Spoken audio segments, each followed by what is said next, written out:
10,000 magkakakondo ko? Opo. Affordable na kondo. Yes po. And then pag maparentahan natin yon, yung magbabayad is mga renters. Walang lumalabas sa bulsa mo pero nagiging sa'yo yung kondo. Yes, exactly. Yung kinikita nun is yun na yung pang babayad nila sa monthly amortization.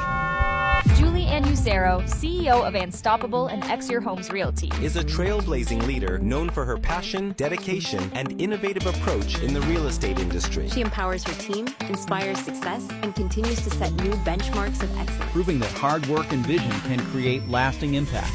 Gawin mong negosyo yung condominium. Kahit hindi ka mag-abroad, kaya mo kumita ng malaki with this industry. Napakagandang investment. Instead of putting their money into the bank, bibili sila at lower price sa amin, makuha nila pre-selling, and then later on, mapaparenta namin sa ibang tao. Parang ginigisa mo na siya sa sarili niya. Opo. Mantika. Sa ngayon, lalabas lang nila 10,000. So yung risk niya hindi mataas. Yung kinikita ninyo napakalaki dahil napakaraming bumibili. Opo, we're like selling pancakes.